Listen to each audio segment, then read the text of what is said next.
اللہ تبارک و تعالیٰ نے فرمایا یا ایھا الذین آمنوا اتقوا اللہ، اے ایمان والو اللہ سے ڈرو، وقولوا قولا سدیدا، اور بات سیدھی کیا کرو، بات سچی کیا کرو، بات صاف ستھری کیا کرو۔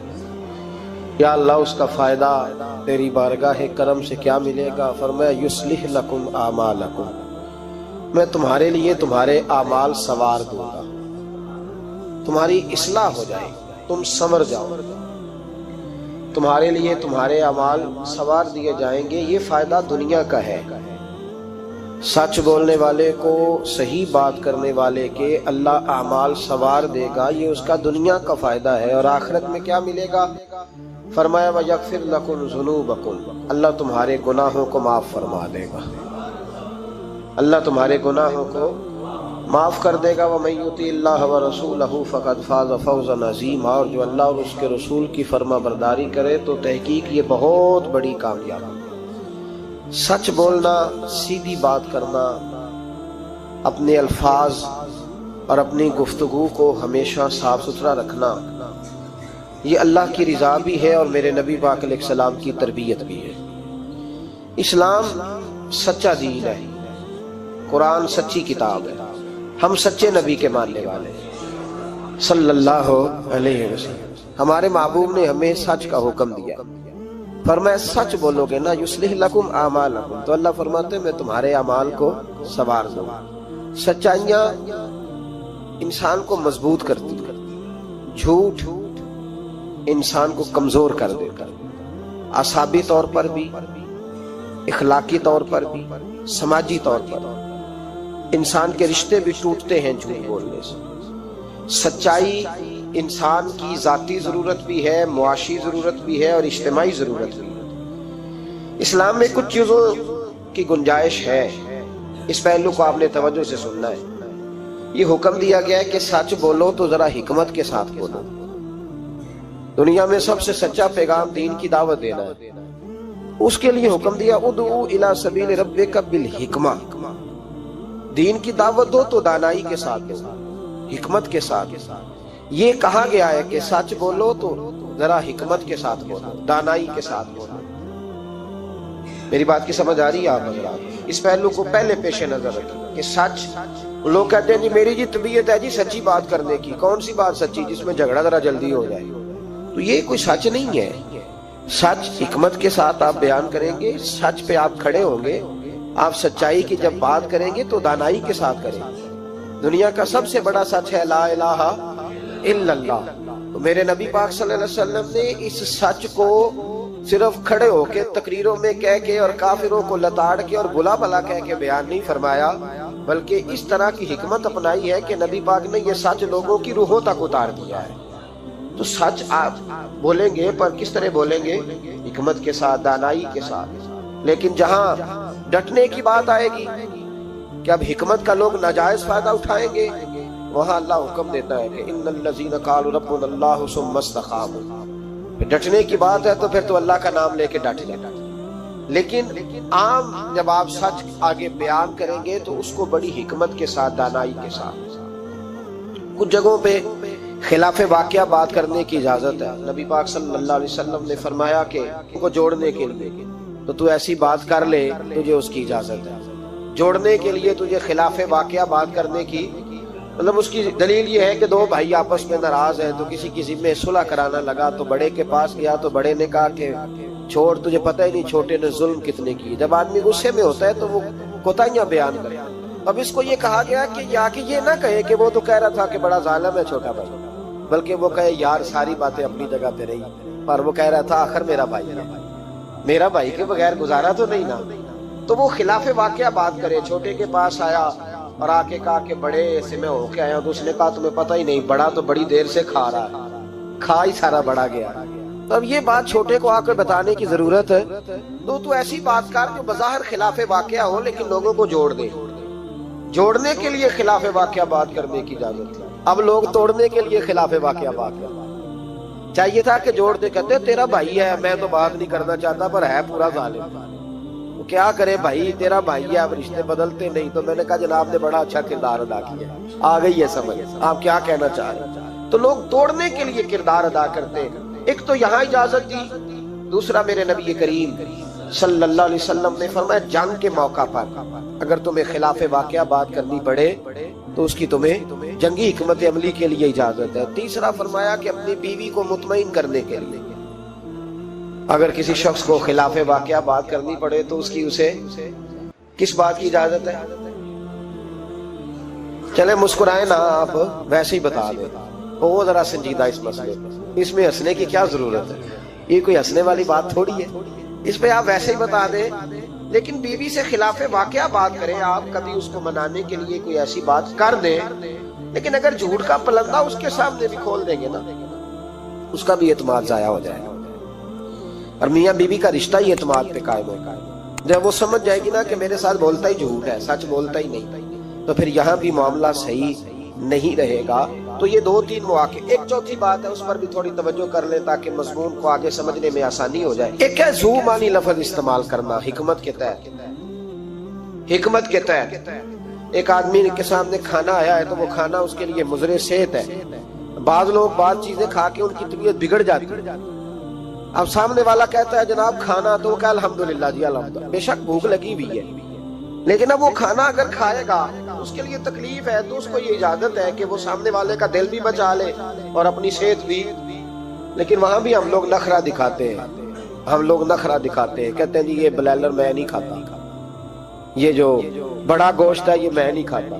تو آپ صاحب کہیں کہ جناب میرا نخرہ بڑا، میرے لیے چھوٹا گوشت پکائے، بات ختم ہو گئی۔ اب سامنے والے کی گنجائش نہیں تو وہ کیا کرے؟ تو اس پہ آپ، اللہ تعالیٰ روزی دیتا ہے نا روز گھر میں، تو گھر میں اللہ تعالیٰ توفیق دے گا تو جب ہمت ہوگی پکا کے کھا لے گا، تو دوسرے کا دل بھی بچ جائے گا اور آپ کا جھوٹ بھی۔ اس کی دلیل نبی کریم صلی اللہ تعالی علیہ وآلہ وسلم کو حضرت صدیق اکبر مکے سے مدینے لے کے جا رہے تھے تو رستے میں ایک شخص ملا، وہ بڑا دشمن تھا اسلام کا۔ اس نے نبی پاک صلی اللہ علیہ وسلم کو دیکھا، جناب صدیق اکبر کو دیکھا، لیکن وہ حضور کو نہیں جانتا تھا، حضرت ابو بکر صدیق کو جانتا تھا۔ اب اس نے پوچھ لیا کہ ابو بکر یہ آپ کے ساتھ کون ہے؟ تو جناب صدیق اکبر رضی اللہ تعالیٰ عنہ فرماتے میرے دل میں خیال آیا کہ اگر میں نے حضور کا نام بتایا تو یہ شور بھی کرے گا اور ہو سکتا ہے تکلیف بھی پہنچائے، تو میں نے ایک حکمت کا جملہ استعمال کیا، ہادی کہا کرتے تھے رستہ دکھانے والے کو۔ تو عرب کے لوگ کسی کو کئی دفعہ ساتھ رکھتے تھے کہ ہمیں رستہ دکھاؤ، اس کو ہادی بنا لیتے تھے۔ کئی دفعہ بندے کہتے تھے آؤ چوک تک چھوڑ آتے ہیں آپ کو، پھر آپ سیدھا یہ روڈ، اس کو ہادی کہا جاتا تھا۔ تو حضرت ابو بکر صدیق کہتے ہیں کہ لوگ تو کہتے تھے نا چوک تک چھوڑنے والے کو ہادی، تو میں اپنے نبی کو اس لیے ہادی کہتا تھا کہ یہ جنت تک چھوڑ کے آئیں گے اور جنت کے بعد بھی ساری نعمتیں ان کی ہدایت سے ملے گی۔ کہتے جب کہا نا یہ کون ہے تو میں نے ایسا لفظ استعمال کیا کہ جس سے محفوظ بھی رہے اور سچ بھی ہو گیا۔ حضرت صدیق ایک بار عرض کرنے لگے یہ میرے ہادی ہے، یہ میرے ہادی ہیں، تو وہ سمجھا کہ یہ چوک تک، گلی تک، اگلے چوراہے تک چھوڑنے جا رہے ہیں، اس طرح کے ہادی ہیں۔ کہتے میں نے کہا ہادی ہیں، تو وہ کہا اچھا اچھا اچھا تمہارے ہادی ہیں۔ وہ گزر گیا۔ فرماتے میں نے حضور کی طرف دیکھا تو محبوب مسکرائے، گویا محبوب سمجھ گئے کہ ابو بکر نے جو والا ہادی مجھے کہا ہے وہ والا ہادی ہے جو جنت کا راستہ دکھاتا ہے۔ اس طرح کا ذو معنی لفظ استعمال کرنا شریعت کے اندر جائز ہے، لیکن جھوٹ، صریحاً جھوٹ، اور ہمارے زمانے کے اندر تو جھوٹ، ایسا لوگ جھوٹ بولتے ہیں جو گناہ بے لذت ہے، کوئی مطلب ہی نہیں۔ اگر آپ ناراض نہ ہو تو بڑے بڑے سیانے لوگ جھوٹ بولتے ہیں۔ اب تو لوگوں نے گناہوں کے نام بدل لیے ہیں۔ میں اکثر کہتا ہوں کہ اب چغلی کا نام لوگوں نے گپ شپ رکھا ہے، آؤ تھوڑی دیر گپ شپ کرے، محلے کے 4-5 معزز لوگوں کی پگڑیاں اچھالیں، یہ گپ شپ ہے ہماری۔ اور جھوٹ کا نام بدل کے ہم نے بہانہ رکھ دیا ہے۔ بیوی کہتی ہے میں نے شوہر سے بہانہ کر دیا، ورنہ کہتا آئے تھے کچھ لوگ بس میں نے بہانہ کر دیا، تو بھائی تو صاف کہہ میں نے جھوٹ بولا ہے، اس کا نام بدل کے بہانہ کیوں؟ اور بلا وجہ کا جھوٹ، بلا وجہ کا۔ دوست بیٹھے یارانہ ہے، جھوٹ بول رہے ہیں، وہ 6 کروڑ آیا تو 9 کروڑ نکل گیا، تو وہ ابا جی لائے وہ جگہ خرید کے، تو میں نے کہا نہیں ڈیفینس والی نہیں مجھے پسند، میں تو وہ بیریا ٹاؤن والا مکان خریدوں گا۔ تو یہ جھوٹ کس پہ روب ڈال رہے؟ اور جس کو جھوٹ سنایا جا رہا ہے وہ بھی آگے سے جھوٹ بول رہا ہے، وہ کہہ رہا ہے نہیں تیرے تو ابے نے دیکھا، میرے دادے نے بھی 10 کروڑ دیکھا ہوا ہے۔ تو ان کہانیوں کا مطلب کیا ہے؟ کیوں لوگ ایسا کریں بلا وجہ؟ اور پھر کچھ لوگوں کو ہر وقت بولنے کی اجازت ہے، وہ کہتے ہیں میں کہانی بنا کے سنانی پڑے، سنانی ضرور ہے، مذاق۔ ایک آدمی لطیفہ سنا لیا تو اب اس کی عزت نہیں بچتی جب تک یہ نہ سنائے۔ راز ہو گئے آپ لوگ، گورنے لگ گئے ہو نا بیچ بیچ میں سے تھوڑا تھوڑا. صحیح کہہ رہا ہوں؟ کیا ہوتا ہے کہ اب سنانا ضرور ہے لطیفہ، چاہے جھوٹا گھڑ کے بیان کیا. میرے نبی پاک علیہ السلام نے فرمایا جو میرا مومن ہوتا ہے وہ مذاق میں بھی جھوٹ نہیں بولتا اور جھگڑے میں بھی جھوٹ نہیں بولتا.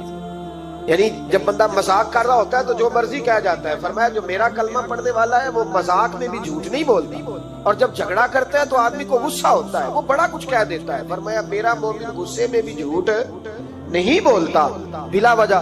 اور اگر میں کئی دفعہ حرمین شریفین کے سفر میں موقع ملتا ہے، حاجیوں کی ملاقاتیں ہوتی ہیں تو پتہ نہیں کیا کوئی سناتے رہتے ہیں، پتہ نہیں ایک دوسرے کو کیا داستانیں سناتے ہیں. وہ صاحب کیا بتائیں، وہ ڈھیرے پہ اتنے لوگ آتے ہیں، بڑے پریشان ہیں، تو بڑا ایسا ہے. تو کیا ضرورت ہے یہ، اگر کسی کے پاس خوشبو ہو نا اسے بتانے کی ضرورت نہیں پڑتی کہ میرے پاس خوشبو ہے.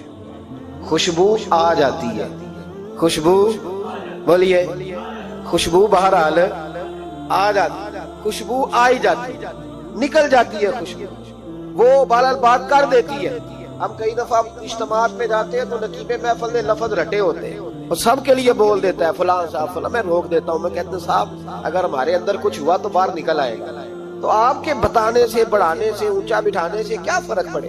جھوٹ کی زندگی، اور لوگ بلا وجہ رشتے جھوٹ پہ قائم ہو گئے. ایک بڑے پیار والے دوست تھے، کہنے لگے دعا کریں، عزیزوں کی بچی ہے، شادی کے 15 دن بعد گھر لوٹ آئی. میں نے کہا وجہ کیا ہوگی؟ کہنے لگے چھوٹی سی غلطی ہو گئی، گاؤں میں رہتے تھے، بچی کا رشتہ نہیں ہوتا تھا تو ڈی سی کالونی میں آ کر، بڑی سوسائٹی میں آ کر کرائے کا مکان خریدا، تو بس چند دنوں میں رشتہ ہو گیا. اب جب بچی والوں کو پتا چلا ہے کہ گاڑیاں بھی بیگانی تھی اور مکان بھی کرائے کا تھا تو بچی لوٹ آئی ہے. دیکھیں نا لوگ کتنے لالچی ہیں. ان کو جب سمجھ آئی ہے کہ مکان کرائے کا تھا تو انہوں نے رشتہ توڑنے کی طرف آ گئے. تو میں نے کہا وہ نہیں لالچی، آپ جھوٹے. آپ نے جو تھے وہ دکھانا چاہیے، جو آپ نہیں تھے وہ آپ نے کیوں دکھایا، جھوٹ کیوں بولا. جب بچی والے کے گھر میں بچے والے رشتہ دیکھنے آتے ہیں تو بچی کا باپ لاکھوں کی باتیں کیوں چھیڑتا ہے، وہ کروڑوں اربوں کی باتیں کیوں کرتا ہے، وہ جائیدادوں کے وظیفے کیوں پڑھتا ہے، وہ کیوں ایسی گفتگو کرتا ہے جس سے بچے والے کے دلوں کے اندر کجی پیدا ہو. رشتے کرانے والے کو کہا جاتا ہے کہ ہم نے کار بھی دینی ہے، یہ بھی بتا دینا رشتے والوں کو. بچے کی ماں کو سونے کی بالیاں میں ڈالیں گے تو یہ داستانیں کیوں سناتے ہو، پھر کہتے ہو لڑکوں والے لالچی ہو گئے. تو یہ کہانیاں ہم گڑھتے ہیں، جھوٹ خود لوگوں کے سامنے ہم رکھتے ہیں، اور بعد میں جب اوقات بازی ہوتی ہے پھر رشتے ٹوٹتے ہیں. رشتے جھوٹ پر قائم ہو تو قائم ہو جاتے ہیں، پر قائم رہتے نہیں، وہ ٹوٹ جاتے ہیں. رشتے وہی قائم رہتے ہیں جو رشتوں کے ساتھ قائم ہوا ہے، جن کی بنیادیں خلوص ہوتی ہیں. جھوٹ ہمیشہ انسان کو تباہ کرتا ہے. کیا حسن ہے میرے نبی پاک کے فرمان میں، کیا خوبصورتی ہے. حضور نے فرمایا الصدق ینجی والکذب یہلک. 2 جملوں میں کائنات کی ساری حقیقتیں بیان کر دی. حضور فرمانے لگے سچ بول، سچ تجھے نجات دلا دے گا، سچ تجھے بچا لے گا. والکذب یہلک، جھوٹ نہ بولنا تو ہلاک ہو جائے، جھوٹ نہ بولنا، یہ محبوب کا فرمان. جھوٹ تجھے ہلاک کر، ہر لحاظ سے بندہ جھوٹا تباہ ہوگا. سیاسی، سماجی، کاروبار، معیشت، دنیا، رشتے، ہر چیز جھوٹ پہ مبنی. کچھ لوگوں کو بیماری ہے جھوٹ بولنے کی، لارا لگانے کی. کسی نے کہا یار اتنی ضرورت پڑ گئی، کہا کوئی مسئلہ ہی نہیں، تیرا حل ہو جائے گا. بھئی تیرے پاس نہیں ہے تو صاف انکار کر. جھوٹ بول کر جیتنے سے بہتر ہے انسان سچ بول کے ہار جائے. اس کو کہہ کہ بھائی نہیں میرے پاس گنجائش نہیں، کل آ جانا، پرسوں آ جانا، سویرے آ جانا، کیا ضرورت. ان سے انسان کا وقار مجروح ہوتا ہے. میرے نبی پاک علیہ السلام جس معاشرے میں تشریف لائے نا، اس معاشرے میں بڑے عیب پائے جاتے تھے. بچیوں کو زندہ دفن کر دیتے تھے، قتل و غارت تھی، سارا کچھ تھا. ابو سفیان کہتے ہیں ہم سارے جرم کرتے تھے لیکن عرب کے لوگ جھوٹ نہیں بولتے. عرب کے لوگ، یہ ذرا غور کرنا، انفرادی بات عرض کرتا. فرماتے چوری چکاری ظلم بربریت سارا کچھ تھا، اور ہم سمجھتے تھے کہ جھوٹ بولنا ہمارے حسب نسب کے خلاف ہے، یہ ہماری شان مردانگی کے خلاف ہے. ہم کہا کرتے تھے کمزور لوگ جھوٹ بولتے ہیں، بزدل لوگ جھوٹ بولتے ہیں. جو لوگ حسب نسب والے ہوتے ہیں، کردار و عمل والے ہوتے ہیں، سردار ہوتے ہیں، جن کا پیچھے کوئی بیک گراؤنڈ ہوتا ہے، وہ لوگ کبھی جھوٹ ہے. میرے نبی پاک علیہ السلام کا فرمان ابو داؤد شریف میں موجود ہے. ایک صحابی نے کہا یا رسول اللہ بخل بڑی بری چیز ہے، پر کیا مومن بخیل ہوتا ہے؟ نبی پاک صلی اللہ علیہ وسلم نے فرمایا ہاں کبھی کبھی مومن کنجوسی کرتا ہے، ہو جاتی ہے، اگرچہ نہیں ہونی چاہیے۔ یا رسول اللہ مومن بزدل بھی ہوتا ہے؟ فرمایا ہو جاتا ہے۔ عرض کیا یکون المومن کذابا، یا رسول اللہ مومن جھوٹا بھی ہوتا ہے؟ فرمایا قال لا، مومن سب کچھ ہو سکتا ہے پر مومن جھوٹا ہو سکتا، مومن جھوٹ بول سکتا، جھوٹ نہیں اس کی زبان سے نکلتا، یہ مومن کی شان ہی نہیں۔ عرب کے لوگ کہتے ہیں کہ جھوٹ ہماری مردانگی کے خلاف ہے۔ ہمارے تو ملک میں جتنا بڑا جھوٹا ہوتا ہے اللہ ماشاءاللہ اتنا وہ بڑا قد کر جاتا ہے۔ اس کو ہمارے ملک میں لوگوں نے سیاست نام ہی جھوٹ کا سمجھا۔ ٹی وی پہ بیٹھ کر بہت بڑی جماعت کا بہت بڑا سربراہ کہتا ہے فلانا کام 6 مہینے میں ہو جائے گا۔ ناراض ہو گئے آپ لوگ؟ چلو جو کوئی گل نہیں، بہت بڑی بات، 6 مہینے میں ختم، ٹھیک ہو جائے گا آپ کا مسئلہ۔ 6 مہینے کے بعد جب پوچھا جاتا ہے تو کہتے ہیں سیاسی بیان تھا، رات گئی تو اتنا ظلم، شرم ہی نہیں آئی۔ ابو سفیان کہتے ہیں کہ نبی پاک صلی اللہ علیہ وسلم کے جب کچھ صحابہ چلے گئے نا ہجرت کر کے حبشہ کی طرف، تو حبشہ کے نجاشی بادشاہ نے مسلمانوں کو بھی بلایا اور پیچھے سے جو قریش لینے گئے انہیں بھی بلایا۔ بات چیت ہو گئی تو اس کے دل میں خیال آیا کہ میں کسی سردار سے نہ پوچھوں بات کیا ہے۔ ابو سفیان کہتے ہیں میں تجارت کی غرض سے حبشہ گیا ہوا تھا، تو نجاشی بادشاہ کے کچھ لوگ آئے اور مجھے لے گئے، کہنے لگے بادشاہ بلاتا ہے۔ کہتے میں سردار تھا، بادشاہ نے جب بلایا تو اس نے نبی پاک علیہ السلام کے بارے میں مجھ سے سوال و جواب شروع کیے، تو میں نے وہ رٹی رٹائی گردان جو سارے پڑھا کرتے تھے وہ میں نے پڑھ دی کہ معاذ اللہ جادوگر ہے، ساحر ہے، کاہن ہے، لڑائیاں کرا دی، نیا مذہب لے آئے، معاذ اللہ۔ وہ جو گردان عرب کے لوگوں نے، ابو جہل نے، ابو لہب نے رٹی ہوئی تھی میں نے سنا دی۔ کہتے اس نے ایک سوال پوچھا، اس نے کہا چل ابو سفیان جو تو کہتا ہے ٹھیک ہی کہتا ہوگا معاذ اللہ، لیکن یہ بتا کہ کیا کبھی انہوں نے جھوٹ بھی بولا ہے؟ کیا انہوں نے کبھی، بہت بڑی بات ہے اس کو سمجھنا۔ ابو سفیان کہتے ہیں کہ میرے دل میں 1 منٹ کے لیے خیال آیا کہ میں جھوٹ بول دوں، کہہ دوں کہ وہ بولتے ہیں معاذ اللہ جھوٹ، لیکن پھر میرے اندر سے آواز آئی کہ تو قبیلے کا سردار ہے، اور جو مردانگی والے لوگ ہوتے ہیں ان کی زبانوں سے کچے جملے نہیں نکلتے، وہ جھوٹ نہیں بولتے۔ جو کسی منصب پر فائز لوگ ہوتے ہیں وہ ایسے ہی ان کی زبان ہر وقت چسکے کے لیے تھوڑا یہاں جھوٹ تھوڑا وہاں جھوٹ نہیں پھینکتے، وہ لوگ جھوٹے نہیں ہوتے۔ تو سردار ہے، تو چودھری ہے، تو سربراہ ہے، تو اہل ہے، تو منصب والا ہے، جھوٹ بولے گا؟ کہتے ہیں مجھے کہنے لگا سوچ کیا رہے ہو، بتاؤ کبھی جھوٹ بولا ہے؟ ابو سفیان کہتے ہیں میں نے فیصلہ کیا، میں نے کہا نہیں میں سردار ہو کے جھوٹ بولوں؟ کہتے ہیں میں فوراً بول پڑا، میں نے کہا وہ رشتے میں میرے بھتیجے لگتے ہیں، میرے سامنے آنکھ کھولی، میرے سامنے بچپن گزرا، میرے سامنے جوانی گزری، میرے سامنے شادی ہوئی، میں نے ان کی زندگی کے بڑے رنگ دیکھے، میں نے انہیں ماں سے بچھڑتے بھی دیکھا، دادا کی گود میں کھیلتے بھی دیکھا، پھر دادا کے جنازے پر بھی دیکھا، میں نے انہیں ہر حال میں دکھ اور سکھ میں دیکھا۔ کہنے لگا نجاشی سارے اختلاف اپنی جگہ پر میں نے اس رسول کو اس وقت بھی دیکھا جب مکے کے لوگ ہتھیلیوں پہ اٹھاتے تھے، اور آج بھی دیکھتا ہوں جب لوگوں نے پتھر اٹھائے ہوئے ہیں۔ میرا بھتیجا بھی ہے، میرا اپنا بھی ہے، میرا رائے کا شدید اختلاف بھی ہے، لیکن میں جھوٹ نہیں بولوں گا۔ وہ میرا بھتیجا دکھ میں ہو یا سکھ میں ہو، وہ آسانی میں ہو یا تکلیف میں ہو، امیر کے پاس بیٹھے یا غریب کے پاس بیٹھے، اس کی زبان سے جب بھی نکلتا ہے حق اور سچ ہی نکلتا ہے۔ اس نے زندگی میں کبھی جھوٹ بولا؟ اسیر دشمن کی چاہ میں بھی، مخالفوں کی نگاہ میں بھی امی ہے، صادق ہے، معتبر ہے، میرا پیغمبر عظیم، میرا پیغمبر عظیم تر ہے۔ کہا ان کی زبان سے کبھی جھوٹ نکلا؟ کبھی نہیں نکلا ان کی زبان سے جھوٹ۔ تو کہتے اب نجاشی نے فیصلہ سنایا، نجاشی نے بات کی، فیصلہ سنایا تو کمال کر دی۔ کیا بات کی نجاشی نے؟ کہنے لگا ابو سفیان پھر تم کس طرح کہتے ہو کہ ان کا دین سچا نہیں؟ کہنے لگے جو بندوں کے معاملے میں جھوٹ نہیں بولتا وہ رب کے معاملے میں کیسے بولے گا؟ جو بندوں کے معاملات میں جھوٹ نہیں بولتا ان سے یہ توقع کیسے رکھتے ہو کہ وہ اللہ کے معاملے میں جھوٹ بولیں گے؟ فرمایا مان کیوں نہیں جاتے کہ اگر وہ بندوں کے حق میں سچے ہیں تو اللہ کے پیغام کے حق میں بھی سچے ہیں۔ سچائیاں حسن ہے، سچائی حسن ہے، سچائی ایک خوبصورتی ہے، سچائی تیرا وقار ہے۔ دیکھیں نا تیرے جملوں کے لوگ قیدی ہو گئے، اور جب ٹٹول کے دیکھا تو اندر سے تو کچھ اور نکل آیا. کل تو کچھ کہہ رہا تھا, سویرے اٹھ کے تو کچھ کہہ رہا, تیرے لفظ کچھ ہے, تیرا رویہ کچھ اور ہے. زندگی میں یاد رکھنا, کسی بڑے کی خوشامد کر کے کبھی اسے محبت نہ ڈالنا. جھوٹ بولتے ہیں ہم لوگ, اپنا حلیہ ہم نے صداقتوں کے بادشاہوں جیسا بنایا ہوتا ہے, لیکن ہمارے لفظوں میں جھوٹ ہوتا ہے, ہمارے لب و لہجے کے اندر یہ کراہت ہوتی ہے. حضرت باجید بستامی فرمایا کرتے تھے, جو زبان کا سچا نہیں ہوتا اس کو کبھی معرفت کا نور نصیب نہیں ہوتا. جا کے 2000 جوبہ ڈال کے بیٹھ جائے. معرفت کا نور اسے ملتا ہے جس کی زبان پر حق اور سچ ہوتا ہے. یاد رکھنا, سچائی اتنی بڑی دولت ہے. امام فخر الدین رازی رحمت اللہ تعالیٰ نے ایک بڑی پیاری حدیث لکھی ہے. کہتے ہیں نبی پاک صلی اللہ علیہ وسلم کے پاس ایک شخص آیا, اس نے کہا یا رسول اللہ میں نے کلمہ پڑھنا ہے پر 4 چیزیں ہیں جو مجھ سے چھوٹتی نہیں اور آپ ان کو حرام کہتے ہیں.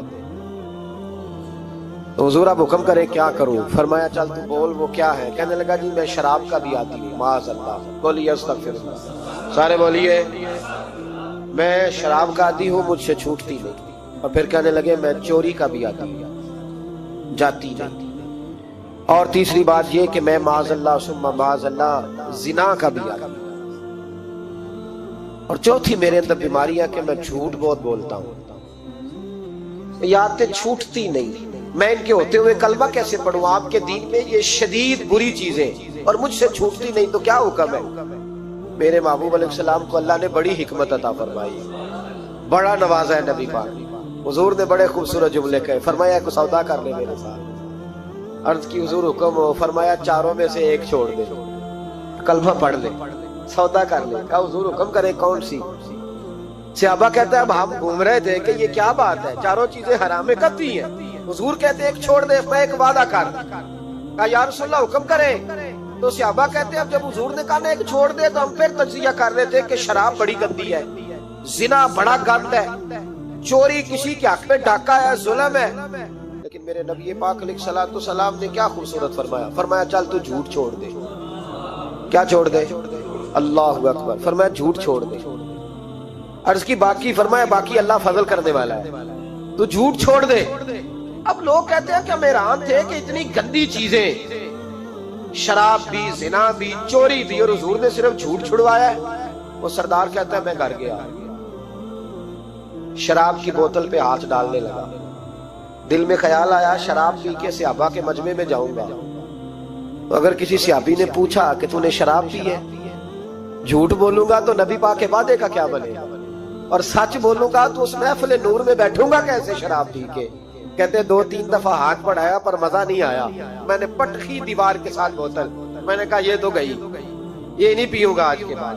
کہتے پھر میں باہر نکلا اس عورت کے پاس رات گزارنے جہاں منہ کالا کرنا تھا. کہتے ہیں جب پہنچا تو اس نے پہلا سوال پوچھا, کہنے لگی سنا ہے تو کلمہ پڑھ گیا ہے. کہتے ہیں بس وجود چکنا چور ہو گیا. او میرے دوستو, لوگ پوچھتے تو ہے نا تو کس کا بیٹا؟ ہاں ہاں او سنگیو, لوگ پوچھ لیتے ہیں تو کس استاد کا شاگرد ہے. اور یارو یاد رکھو تیرا حلیہ دیکھ کے لوگ پوچھتے ہیں تو کس مرشد کا مرید ہے. یاد رکھ اپنے لیے نہ صحیح کسی کی عزت کے لیے صحیح, اپنے لیے نہ صحیح کسی کی عزت کے لیے. تو کسی کے لیے ہی بدل جا یار, تو کسی کا ہی خیال کر جا, چل کسی اور کے لیے اپنے آپ کو تبدیل کر جا. اپنے لیے نہ صحیح دیکھ تو کسی اور کے لیے ہی بدل جا. اب تیری کسی اور سے بھی نسبت ہے, لوگ کسی اور کے ساتھ تجھے منسوب کرتے ہیں. ان کا دیوانہ ہوں, ان کا مجذوب ہوں. کیا یہ کم ہے کہ میں ان سے منسوب ہوں؟ کہا اس بی بی نے, کہنے لگی سنا ہے تو کلمہ پڑھ گیا ہے. کہتے بجلیاں دوڑ گئی. میں نے کہا اگر جھوٹ بولوں تو حضور کے وعدے کا کیا بنے گا؟ محبوب نے کہا جھوٹ نہیں بولنا, اگر سچ بولوں تو پھر اس کے قریب کیسے جاؤں؟ کہتے وہاں سے بھی لوٹ آیا. اب میری زنا کی عادت بھی گئی. اگلی شام ہوئی تو سامنے مال پڑا تھا ایک آدمی کا, وہ آدمی کافل تھا, اس پہ ہاتھ ڈالنے لگا تو دل میں خیال آیا یہ سویرے تفتیش بھی کرے گا. اگر پوچھتا پوچھتا مجھ تک آ گیا کہ تو نے تو نہیں چوری کی, تو جھوٹ تو میں بول ہی نہیں سکتا. حضور سے وعدہ کیا ہے اور سچ بولوں گا تو میری آبرو کیا بچے گی. کہتے شام ایک دن میں گیا, اگلے دن کی شام ہوئی تو صرف سچ کی عادت اپنائی. میرا زنا بھی گیا, میری چوری بھی گئی, میری شراب کباب بھی گئے. کہتے ہیں تیسرے جا کے دروازہ رسول میں بیٹھا، صحابہ باقی اپنا کام کرتے رہے، میں صرف مصطفیٰ کا چہرہ تکتا رہا، میں بس چہرہ تکتا رہا۔ دیر ہو گئی تو ایک صحابی کہنے لگے کیا دیکھ رہے ہو؟ تو میں نے کہا اس رسول کا کمال دیکھ رہا ہوں، اس محبوب کا کمال دیکھ رہا ہوں۔ ایک جھوٹ چھڑوایا ہے تو رب کریم نے مجھے سارے تقوی عطا فرما دیا۔ یہاں تو جھوٹ کے پلندے پیروں نے ڈیوٹیاں لگائی ہوئی ہیں مریدوں کی، جاؤ کرامتیں بیان کرو، سناؤ، فیس بک پہ دو، جڑے محرم راز حقیقت دے اور راز حقیقت کھول دے نہیں، اے جنہ ویکھیا نہیں او کرن گلاں، جنہ ویکھ لیا او دے بول دے ہی نہیں۔ یہ جھوٹ کا پلندہ لے کر کے تو پھر رہا ہے، اس کو سنبھال کے رکھ۔ سچائی انسان کو جوان رکھتی ہے، سچائی آدمی کو بڑا کرتی ہے، سچائی اس کے رشتے قائم رکھتی ہے۔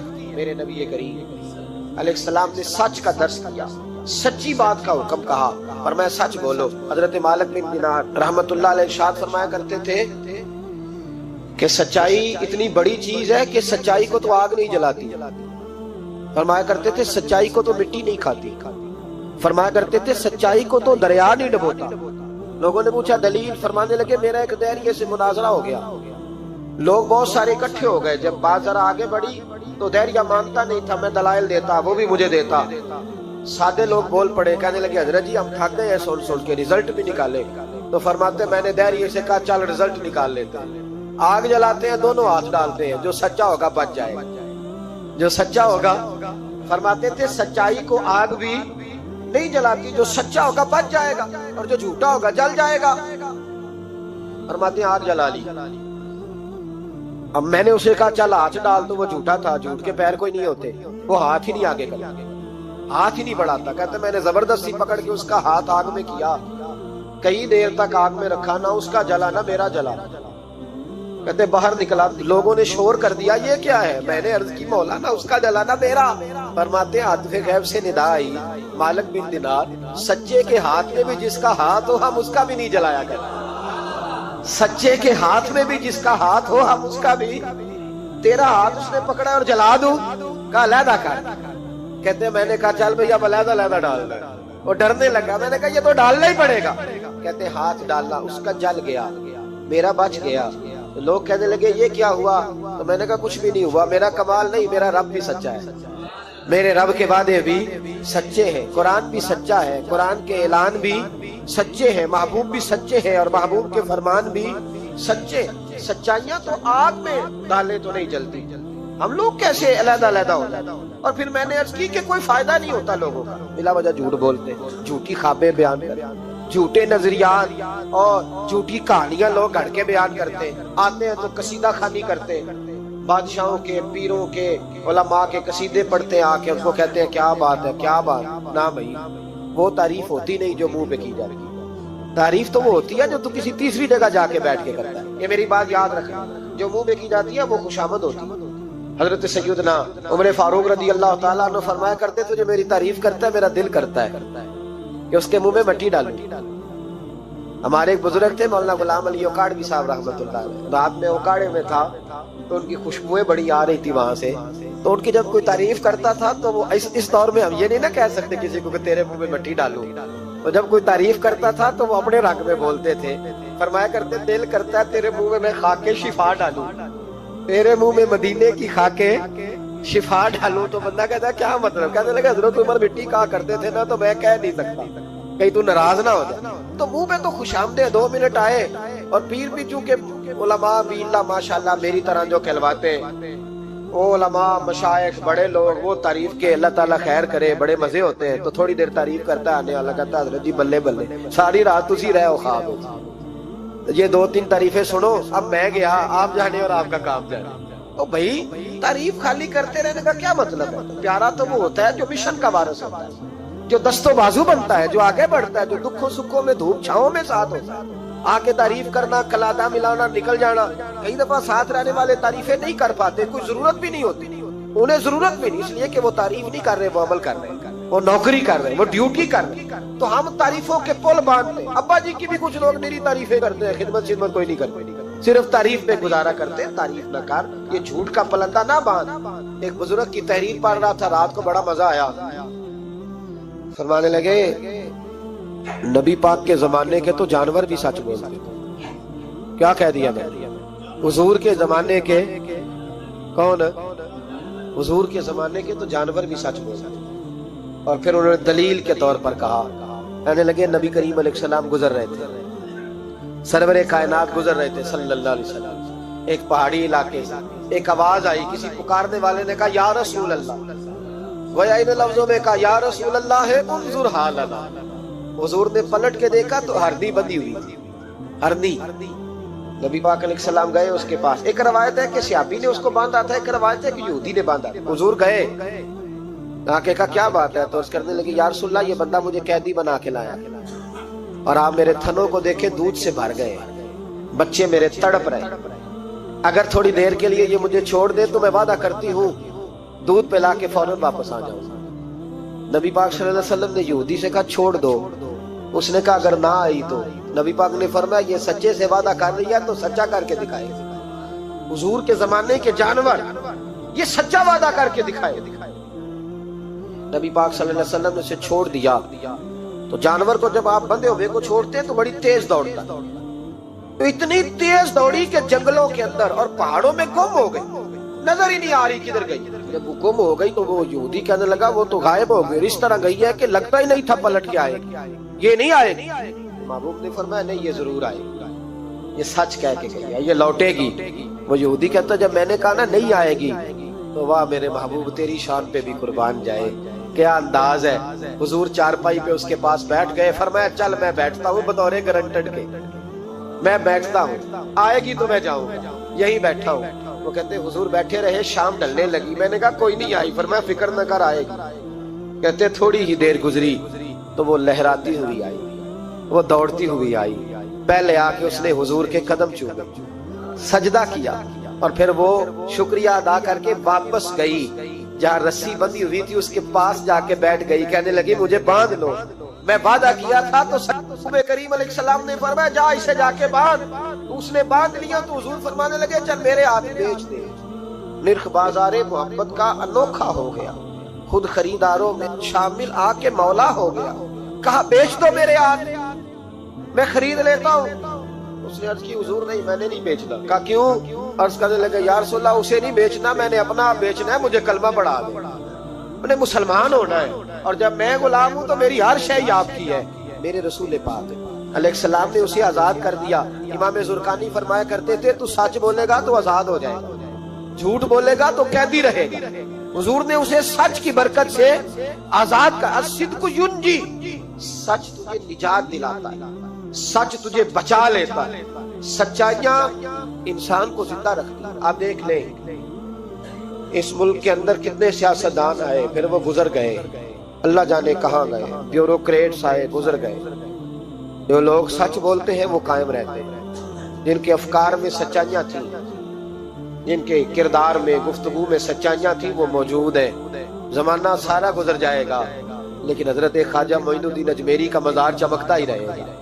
دنیا کہیں سے کہیں پہنچ جائے پر بابا فرید الدین کی شان میں کمی آ سکتی نہیں. اور سارے لاہور میں جب سناٹا چھا جاتا ہے تو داتا علی اجمیری کے مزار پر اس وقت بھی قرآن پاک کی تلاوت ہو رہی ہوتی. جو سچ لے کے آئے اور جنہوں نے سچائیاں بکھیری ان کا کمال یہ دیکھو کہ آج بھی وہ چمک رہے، سچائیاں باقی رہتی ہیں.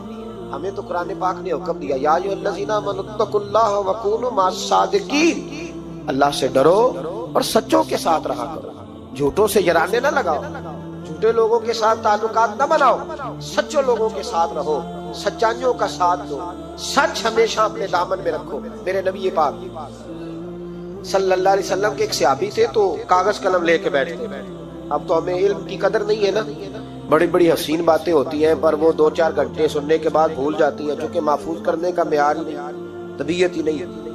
تو وہ صحابی جب حضور کی بارگاہ میں آیا کرتے تھے تو کاغذ قلم لے کے آتے، محبوب جو بھی ارشاد فرماتے لکھ لیتے. کچھ لوگوں نے ان سے کہا کہ یار حضور کی طبیعت مبارک کبھی جلال میں، کبھی جمال میں، کبھی خوش طبی میں، کبھی کسی طرح تو ہر شے لکھ لیتا ہے، دیکھا کر. جب حضور تربیت کے انداز میں اور لوگوں کو سمجھانے کے انداز میں بات و نصیحت کر رہے ہو اس وقت لکھا کر. جب کسی سے انفرادی گفتگو ہو رہی، صرف فقط ایک شخص پر فوکس ہو، ایک سے بات ہو رہی ہو تو اپنا لکھا کر. جب اجتماعی طور پر کوئی دستور کوئی منشور دیا جائے تب لکھا کر، تو ہر بات لکھتا ہے حضور، کبھی مسکرا کے بات کرتے ہیں کبھی جلال میں۔ اس نے کہا یار تیرا فلسفہ تو ٹھیک ہے، لکھنا چھوڑ دیا۔ کہتے ہیں اگلی شام میں بغیر کاغذ قلم کے آیا تو محبوب علیہ السلام نے فرمایا تیرے کاغذ پینسل کدھر ہے؟ تیرا کاغذ پینسل کدھر ہے؟ مجمع میں بیٹھے لوگ سمجھتے ہیں شاید سامنے والے کو اتنے لوگوں میں خبر نہیں، لیکن جو تاڑنے والے ہیں وہ قیامت کی نظر رکھتے ہیں، وہ خبر ہوتی ہے کہ کہاں کیا ہو رہا ہے۔ کس میرے حضرت صاحب فرمایا کرتے تھے ہم تو بات کرتے ہیں تو کئی دفعہ سمجھ آ جاتی ہے چہرے کا اثر دیکھ کے کہ اب یہ سوچ کیا رہا ہے، اب یہ کیا اندر کھچڑی پکا رہا ہے، یہاں تک اللہ والوں کو سمجھ آتی ہے۔ کہتے ہیں نبی پاک علیہ السلام نے جب پوچھا نا کاغذ قلم کہاں ہے تو میرے آنسو ہی نکل گئے۔ میں نے کہا اس کا مطلب ہے کہ میرے محبوب کی مجھ پہ نظر رہتی ہے کہ یہ کس حال میں آتا ہے، کس طرح آ کے بیٹھتا ہے، کیا اس کا انداز ہے، حضور کو پتا ہے۔ فرماتے میں رو پڑا، کاغذ قلم کدھر ہے؟ عرض کی یا رسول اللہ صلی اللہ علیہ وسلم، کچھ لوگوں نے کہا تھا کہ حضور کبھی جلال میں کبھی جمال میں کبھی انفرادی گفتگو کرتے ہیں تو ہر شے لکھتا ہے، خاص خاص موقع کے بعد وہ نصیحت لکھا کر۔ فرماتے ہیں میرے نبی پاک علیہ الصلوۃ والسلام نے فرمایا اکتب اکتب اکتب، تو لکھا کر لکھا کر لکھا کر، میں کسی حال میں بھی ہوں، کسی رنگ میں بھی ہوں، کسی موقع پر بھی ہوں، میرے منہ سے جو بھی نکلتا ہے حق اور سچ ہی نکلتا ہے۔ کسی موقع پر بھی کوئی بات خلاف واقعہ نکلتی۔ مدینہ شریف میں حاضری دینے کے حوالے سے نا ایک شخص نے تحقیق کی اور اس کی ریسرچ آئی تو اس نے کہا کہ میں سوچتا تھا لوگ سب سے زیادہ کہاں روتے ہیں، تو لوگ سب سے زیادہ مدینہ شریف جا کے روتے ہیں، بڑا روتے ہیں۔ بڑی امید ہے سرکار قدموں میں بلائیں گے، کرم کی جب نظر ہوگی مدینے ہم بھی جائیں گے، اور اگر جانا مدینے میں ہوا ہم غم کے ماروں کا تو مکینے گنبد خضرا کو حال دل سنائے۔ وہاں جا کے لوگ روتے تڑپتے ہیں۔ اب آپ شک پیدا کر دیں کہ پتہ نہیں حضور حیات ہیں معاذ اللہ کہ نہیں، تو اعلیٰ حضرت نے 2 قسمیں اٹھا کے کہا تو زندہ ہے واللہ، تو زندہ ہے واللہ، بس میری چشم عالم سے چھپ جانے والے تو زندہ ہے معبود، اور اس پر دلائل دیے۔ تو میرے عزیز انہوں نے ہمارے عقیدے پکے کیے۔ پھر بھی اگر کوئی کچی پکی باتیں کرے، سویرے کچھ کہے، دوپہر کچھ کہے، شام کچھ کہے، تو وہ بندہ کمزور پڑا ہے، ورنہ ہماری فکری قیادت نے ہمیں دلائل سے، کتب سے، حوالہ جات سے مزین کیا۔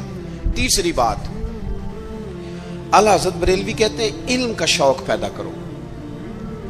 اعلیٰ حضرت خود مرید ہیں ایک سلسلے میں، اور مرید اس طرح کے کہ غلامی والے مرید ہیں۔ آج کل زیادہ تر لوگ مرید نہیں ہوتے، ناراض نہ ہونا، اگر کوئی پڑھا لکھا بندہ ہو تو وہ ویسے بھی مرید نہیں ہوتا، وہ اگر ہو کبھی تو خلیفہ ہی ہوتا ہے ڈائریکٹ، مرید نہیں ہوتا، مزاج نہیں، مرید ہونے کا مزاج نہیں، یہ طبیعت نہیں۔ آج کل لوگ شاگرد بھی نہیں ہوتے، ناراض ہو گئے آپ لوگ، ہو جائیں کوئی مسئلہ نہیں، میں نے تو ابھی چلے جانا ہے، ہو جائیں بے شک۔ آج کل لوگ شاگرد بھی اس طرح لگتا ہے کہ جس طرح کوئی امدادی کتاب نہیں ہوتی، اس طرح استاد سے کو تھوڑا سا نا گائیڈ لائن لیتے ہیں، ورنہ وہ شاگرد ہونے کو تیار نہیں ہے۔ میں صحیح بتاتا ہوں، آپ بہت سارے شاگردوں کو میری ملاقات ہوتی ہے اور بعد میں وہ کہتے ہیں نا میں استاد جی کو بیٹھا سا، تو میں چونکہ دیہاتی آدمی ہوں، میرا 2 ڈنڈے لگانے کو بھی دل کرتا ہے، تجھے پتہ ہی نہیں استاد جی کے پاس کیسے آیا جایا کرتا ہے، تجھے خبر ہی کوئی نہیں۔ میں تجھے بتاؤں بریلی کے امام کیا بتاتے ہیں۔ حضرت عبداللہ ابن عباس کو نبی پاک صلی اللہ علیہ وسلم نے دعا دی تھی کہ اللہ تجھے فقاہت دے، دین کی سمجھ دے۔ حضور کی دعا سے بھی اللہ دے دیتا۔ حضور تو حضرت ابو ہریرہ کو خالی بظاہر خالی چلو بھر کے ڈال دے تو اللہ تعالیٰ اس سے قوت حافظہ دے دیتا ہے، تو یہاں تو دعا دی تھی، لیکن ان کا ذوق علمی کیا بنا، یہ اعلیٰ حضرت ملفوظات دیکھیے گا۔ وہ نا خاندان رسول کے چشم و چراغ ہو کے، حضور کے چچا زاد ہو کے، استاد کے دروازے پر جب پڑھنے جاتے تھے نا تو جا کے دروازے پہ دستک نہیں دیتے تھے، کہتے میں اپنے استاد کے دروازے پر کبھی حضرت ابی بن کعب کے پاس جاتا رضی اللہ تعالیٰ عنہ، کبھی حضرت زید بن ثابت کے پاس جاتا، میں جا کے باہر دروازے پہ بیٹھ جاتا، دستک نہیں دیتا تھا، ٹیلی فون نہیں کرتا تھا کہ پیر صاحب میں پہنچ گیا جی، ہار لے کے باہر آ جاؤ، باقاعدہ مرید صاحب آ گئے جلدی کر لیں، استاد جی میں کب سے باہر کھڑا ہوں، یہ انداز نہیں۔ فرماتے ہیں کہ میں دروازے میں بیٹھ جاتا اور کبھی کبھی بیٹھے بیٹھے تھک جاتا، دستک نہیں دینی، وہ خود آئیں گے تو دستک نہیں دینا۔ کہتے ہیں کبھی یوں بھی ہوتا کہ حضرت ابی بن کعب رضی اللہ تعالیٰ عنہ کا مکان کا دروازہ چونکہ صحرا میں کھلتا تھا تو ٹھنڈی ہوائیں مدینہ چومنے آتی تو ریت کے مقدس ذرے اڑ کے میرے بالوں میں بھی پڑ جاتے، لیکن میں دستک نہیں دیتا تھا۔ استاذ مردی سے باہر آتے تھے اور جب وہ آ جاتے تو پھر میں جھولی پھیلا کے کہتا میں آپ سے رسول پاک کی حدیثیں سننے آیا۔ اعلیٰ حضرت فرماتے ایک دن گھوڑے پہ بیٹھ کے حضرت زید بن ثابت آ رہے تھے تو ضرورت کوئی نہیں تھی کیونکہ انہوں نے لگام تھامی ہے، گھوڑا چل رہا ہے، لیکن یہ بتانے کے لیے کہ میں شاگرد ہوں، یہ بتانے۔ میں کبھی اتنا مصروف نہیں تھا زندگی میں جب آج کل اتنا مصروف ہوا ہوں۔ کل میں نے ظہر کے بعد اسلام آباد سے کوئی 1 گھنٹہ اوپر پہاڑیوں پہ تھا میں، اور آج میں ظہر کے بعد آپ کے پاس ہوں۔ ابھی مجھے گوجرا جانا ہے اور پھر رات کو وہاں سے واپس لوٹنا ہے، اور کل ظہر کے بعد مجھے خانے وال پہنچنا ہے۔ کئی دفعہ ایک پیر اٹھاتا ہوں تو اٹھایا نہیں جاتا، گاڑی میں بیٹھے بیٹھے حد ہو جاتی، اور اس کے باوجود لوگ روزانہ 25-30 لوگ ہم سے ناراض ہوتے ہیں کہ ان وڈے ہو گئے وہ ٹائم ہی نہیں دیتے۔ اس کے باوجود یہ حال، کبھی کبھی کچھ چیزیں مزہ دیتی ہیں۔ میں نے ایک وعدہ کیا ہوا تھا لاہور میں کسی سے میں نے جانا تھا، تو میرے استاد صاحب کا فون آ گیا، مان لگے کتنے میں او شاگردو ترس جاؤ گے نوازوں کو، یہ 2-4 جو رہ گئی ہیں ان کی قدر کرو۔ کتنے میں بھائی؟ میں عرض کی تھی حضور میں کہا رہا ہوں۔ فرمان لگے پرسوں پنڈی جانا ہی۔ میں نے چونکہ لاہور وعدہ کیا ہوا تھا، میں کہ حضور میں ذرا اتنے کی کام میں پرسوں پنڈی کی مصروفیت ہے، تو میرے استاذ ہیں اور یہ بات انہوں نے کی تو میرا قد بڑا ہوا۔ فرمان لگے تینوں وضاحت دینا میں ضروری نہیں سمجھتا، تو پرسوں سویرے 9 بجے تیار ہو کے سڑک تے آمی جانا ہے۔ بڑے لوگ دعوت دیتے ہیں، بڑے لوگ پیغام دیتے ہیں، بڑا پیار کرتے ہیں، آپ یقین کریں مزہ آ گیا بات کا۔ مجھے جو بندہ پوچھے پنڈی خیر ہے، میں کہا مینوں آپ نہیں پتا، گھر والے پوچھتے پنڈی خیر ہے، میں کہا مزہ بڑا آنا ہے جانے دا، پتہ کوئی نہیں کی کام میں۔ انہوں نے کہا پرسوں کبھی مزہ بھی تو لو نا، کبھی ذائقہ بھی تو لو نا۔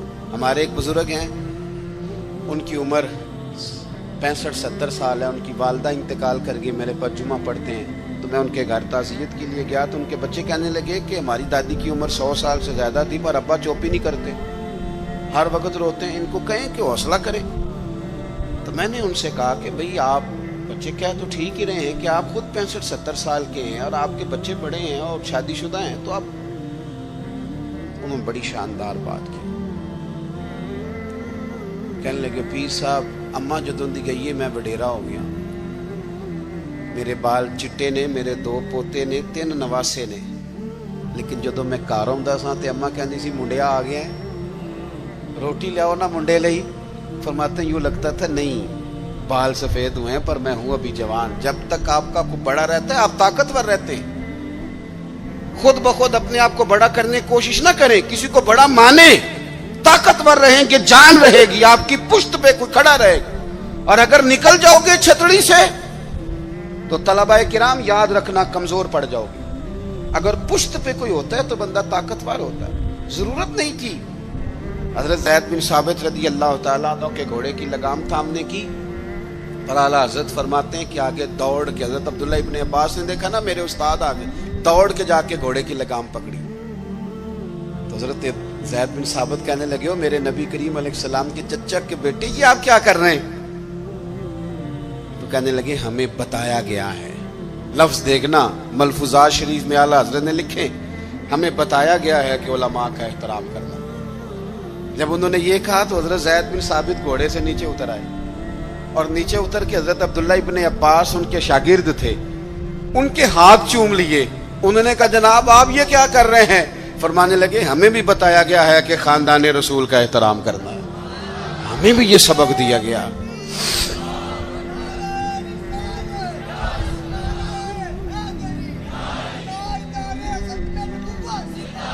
تو ذوق، علمی ذوق پیدا کریں، ادب والا ذوق پیدا کریں، اور علم سیکھیں تو عمل کرنے کے لیے، صرف تقریر کے لیے، بحث کے لیے، کل کو ڈگری لینے کے لیے نہیں۔ آپ علم اس لیے سیکھیں، جب نا علم خالی تقریر بن جاتا ہے نا، اور علم خالی تدریس بن جاتا ہے، پھر وہ اس طرح کا بھی بعض اوقات معاملہ بنتا ہے کہ عارف رومی کہتے ہیں کہ اگر تو صرف لفظ تجھے یاد ہے اور تو عمل نہیں نہ کرتا تو یہ لفظ تو طوطے کو بھی رٹا دیا جائیں گا تو وہ بھی رٹ لے گا، تیرا اور اس کا کیا فرق ہوگا؟ جب تک آپ عمل نہیں کرتے علم پر، جب تک اس کو عمل کے حصول کے لیے حاصل کرے. خالی میں ایک درویش کو پڑھ رہا تھا، ان کے خلیفہ صاحب نے خط لکھا کہ حضرت میں اب تقریر بھی کرتا ہوں، تدریس بھی کرتا ہوں، تصنیف بھی کرتا ہوں. تو انہوں نے جواب میں شاباشی نہیں دی بلکہ فرمانے لگے بیٹا یہ تو کام تم لوگوں کے لیے کرتے ہو، اپنے لیے کیا کرتے ہو؟ سحری کے وقت اٹھ جاتے ہو نفل پڑھنے کے لیے، تلاوت قرآن روز ہوتی ہے، سجدے کا ذوق حاصل ہے، درود و سلام کی طبیعت ہے، یہ تو لوگوں کے لیے کام ہے نا سارے. بڑی اچھی بات ہے، دین کی خدمت کرتے ہو، پر اپنا بھی تو بتاؤ نا. اعلیٰ حضرت فاضل بریلوی رحمۃ اللہ علیہ کی شخصیت کا جو کمال ہے وہ یہ ہے کہ جو وہ کہتے تھے نا اس سے زیادہ وہ کرتے تھے. ان کی طبیعت تھی وہ کرتے تھے. آپ جب تک اپنی زندگی میں عمل کو نہیں لے کے آتے، دادا صاحب رحمۃ اللہ علیہ کسی سے فرماتے ہیں کہ مجھ سے کسی نے پوچھا ہے کہ کوئی چلہ بتائیں. یہ لوگ سلوک سے وابستہ ہوتے ہیں نا، یہ پوچھتے ہیں چلہ کرنا ہے، وظیفہ کرنا ہے. ان کا خیال ہوتا ہے کہ 40 دن پیر صاحب ٹھنڈے پانی میں کھڑا کر دیں گے تو پھر میرے ہاتھ شاید کو 4 جن لگ جائیں. تو کہتے ہیں لوگ پوچھتے ہیں چلہ وظیفہ، تو آپ فرماتے ہیں میری نظر میں سب سے بڑا مجاہدہ چلہ جہاد علم حاصل کرنا اور اس پر عمل کرنا ہے. اس سے بڑا چلہ کوئی نہیں. یہ چلہ لگائیں، آپ کریں، عمل والی زندگی گزاریں، بد عملی والی جتنا سیکھیں اس پر عمل کریں. ہمارے ہاں ہم محافل میں جاتے ہیں تو لوگ کہتے ہیں جی آپ 30 منٹ تقریر کرتے ہیں، آج گھنٹہ سننی ہے. تو میں کہتا ہوں پچھلی 30 منٹ والی پہ عمل ہو گیا ہے، اور ہو گیا تو چلو اور کر لیتے ہیں. باقی یہ ہے کہ یہ تو آپ کو عمل کے لیے دین سیکھنا تھا. جتنا آپ عمل کریں گے. سید دیدار علی شاہ صاحب محدث الوری رحمۃ اللہ علیہ اعلیٰ حضرت کے خلیفہ ہیں. وہ کہتے ہیں کہ میں دوست تھا صدر اللہ فاضل سید نعیم الدین صاحب مراد آبادی کا. میں چونکہ دوست تھا تو سید صاحب اعلیٰ حضرت کی بڑے عقیدت مند تھے، تو اکثر وہ کہتے ہیں میں نے بریلی شریف جانا ہے. تو ایک دن میں پہنچ گیا مراد آباد، تو انہوں نے سامان باندھا ہوا تھا بریلی شریف جانے کے لیے. میں بھی پہنچ گیا تو کہنے لگے یار میری تو ٹکٹ ہے ٹرین کی، میں تو بریلی شریف جا رہا ہوں. تو کہنے لگے یار آپ ہر وقت وہیں جاتے رہتے ہیں، میں ملنے آیا تھا. تو کہتے ہیں مجھے کہنے لگے حضرت صدر اللہ فاضل سید دیدار علی شاہ صاحب سے کہ چل آپ تمہیں بھی لے چلوں، دونوں سادات ہیں، دونوں دوست ہیں. کہنے لگے میں نے نہیں جانا، سنا ہے وہ طبیعت کے ذات کے پٹھان ہیں تو طبیعت کے سخت ہیں، میں نہیں جاتا. کہتے ہیں انہوں نے میرا ذہن بھی بنایا، کوشش بھی کی، ذہن سازی کی. خیر میں تیار ہو گیا. جب ہم بریلی شریف پہنچے تو عصر کی نماز کی آخری رکعت چل رہی تھی. تو فاضل بریلوی کی طرف اشارہ کر کے کہنے لگے وہ دیکھو اعلیٰ حضرت بھی صف میں ہیں. تو مجھے کہنے لگے میرا وضو ہے. صدر اللہ فاضل بھی نماز میں شامل ہو گئے. میں نے وضو کرنا تھا. کنویں پہ ایک طالب علم مدرسے کا پانی نکالے وضو کے لیے تیار تھا. میں نے جلدی سے پانی آگے بڑھ کے لیا. تو مجھے کہنے لگا بابا جی پہلے پوچھ تو لیں. تو میں نے کہا شاید کسی طالب علم کی ڈیوٹی ہے، کیونکہ آپ کو پتہ ہے اللہ خیر کرے کچھ لوگوں نے مدرسے بنائے ہی اس لیے ہیں کہ طالب علم نوکری کریں گے. اللہ اکبر، اتنا کام کرایا جاتا ہے معاذ اللہ. اگر ان سے کہا جائے کہ آپ کا شہزادہ نور بھی باہر نکلے. میں نے تو اب دوستوں سے کہا تقوی کا معیار بھی بدل دو. پہلے کہتے تھے نا جی ہم نے کبھی مدرسے کی روٹی نہیں کھائی. میرے خیال میں تقوی یہ ہے کہ کھایا ہی مدرسے کی کرو، پتہ چلے بچے بیچارے کیا کھاتے ہیں. یہی کھاؤ تاکہ تمہیں سمجھ آئے. آپ یہ اب مزاج بدل کے دیکھیں کہ یہ اگر تو آپ اور آپ کے بچے بھی کھا سکتے ہیں تو ٹھیک ہے. پھر یہ کون سا معیار ہے بھائی؟ آپ کہتے ہیں میں نے کبھی کھائی نہیں، وہ کھانے والی ہے ہی نہیں. وہ آپ کے کھانے والی ہوتی تو ضرور کھاتے. اللہ ماشاء اللہ، آمدام برسر مطلب. فرماتے ہیں طالب علم سے کہا پانی. تو کہنے لگا جی نہیں میں، آپ نے پوچھا ہی نہیں. تو میں نے کہا چلو اجازت دے دو. تو کہنے لگے حضرت صاحب میں نابالغ ہوں، اپنی مرضی سے بھی اپنی چیز کسی کو نہیں دے سکتا. کہتے ہیں مجھ پہ چوٹ لگی. میں نے کہا یہاں علم نہیں پڑھایا جاتا، علم کا فیض بھی دیا جاتا ہے. یہ انداز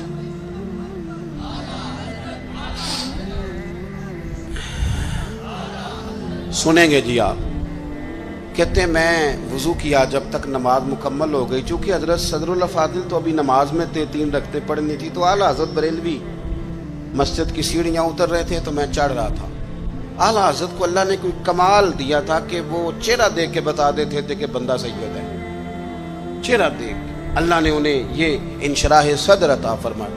کہتے ہیں پہلے تو انہوں نے نا میرے ہاتھ ہی چوم لیے، بات ہی رنگ ہی اور پکڑ گئی، اثر ہی بڑا ہوا۔